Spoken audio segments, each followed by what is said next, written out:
December 21 ஞாயிற்றுக்கிழமை. யோனாவின் பிரசங்கம். யோனாவின் பிரசங்கத்தைக் கேட்டு நினிவே பட்டணத்தார் மனம் திரும்பினார்கள். இதோ யோனாவிலும் பெரியவர் இங்கே இருக்கிறார். மத்தேயு 12:41. ஆத்தும ஆதாயம் செய்வதில் யோனாவுக்கு இணையானவர்கள் அந்த நாட்களில் ஒருவரும் இல்லை. யோனாவின் ஒரு பிரசங்கம் நினிவே பட்டணத்தில் உள்ள அத்தனை பேரையும் மனம் திரும்பும்படி செய்தது. அவர்கள் சாதாரணமாய் மனம் திரும்பவில்லை.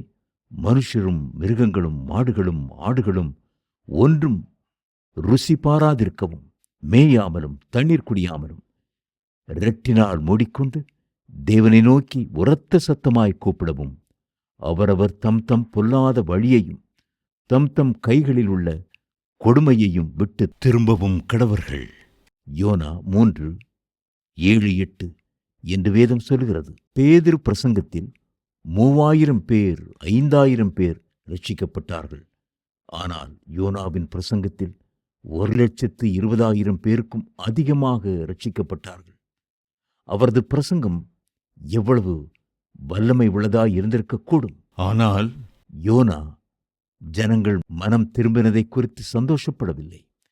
40 நாட்களுக்குள் நினிவே கவிழ்க்கப்பட்டு போகும் என்ற தன்னுடைய தீர்க்க தரிசனம் நிறைவேறவில்லையே, ஜனங்கள் தன்னை கள்ள தீர்க்கதரிசி என்று சொல்வார்களே என்றுதான் அவர் கவலைப்பட்டு கொண்டிருந்தார். ஸ்மித் வெகில்ஸ்வர்த் என்ற பக்தன் 20ஆம் நூற்றாண்டில் அதிகமான அற்புதங்களை செய்தார். மரித்துப்போன 23 பேரை உயிரோடு எழுப்பினார். அவரை பார்த்து ஒரு வாலிபர், ஐயா, நீங்கள் அதிகமாக அற்புதம் செய்தபடியால் பரலோகம் உங்களை பாராட்டும் அல்லவா என்று கேட்டார்.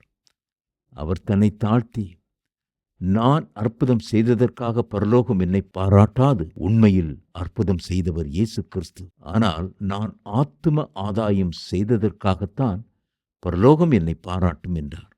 நாம் ஒவ்வொருவரும் பரலோகத்திற்கு போகும்போது அங்கே நீங்கள் எத்தனை பிசாசுகளை துரத்தினீர்கள், எத்தனை வியாதியஸ்தர்கள் குணமானார்கள், எத்தனை முடவர்கள் நடந்தார்கள் போன்ற கேள்விகள் எழும்பவே எழும்பாது. ஆனால் எத்தனை ஆத்துமாக்களை ஆதாயம் செய்தீர்கள், எத்தனை பேருக்கு முன்மாதிரியாக வாழ்ந்து காண்பித்தீர்கள், எத்தனை பேரோடு உங்கள் வாழ்க்கை பேசியது, நீங்கள் ஜீவனுள்ள நிருபமாய் இருந்தீர்களா, தேவ சித்தம் செய்தீர்களா என்பதைத்தான் பரலோகம் பார்க்கிறது.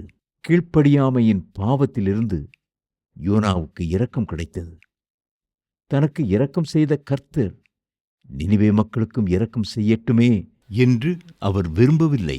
ஒரு பட்டணத்தை அழிப்பது எளிது, துன்மார்க்கரை அக்னிக்கு இரையாக்குவதும் எளிது. ஒரு ஆமணக்குச் செடியை ஒரே பூச்சியினால் ஒரே இரவில் கர்த்தர் அழித்து விட்டார். முழு உலகத்தையும் அணுகுண்டுகளால் அழித்து விடுவது கூட அவருக்கு சாதாரண காரியம்தான். ஆனால் துன்மார்க்கனை நீதிமானாக்குவது எவ்வளவு அரிய பெரிய காரியம். நினிவே மக்கள் கண்ணீரோடு மனம் திரும்பின போது கர்த்தர் அவர்களுக்கு இரக்கம் காண்பித்தார். தேவ பிள்ளைகளே, ஆத்துமாக்களுக்காக பரிதபிப்பீர்களா? நீர் இரக்கமும் மன உருக்கமும் நீடிய சாந்தமும் மிகுந்த கிருபை உள்ளவரும் தீங்குக்கு மனஸ்தாபப்படுகிறவருமான தேவன் என்று அறிவேன். யோனா 4:2.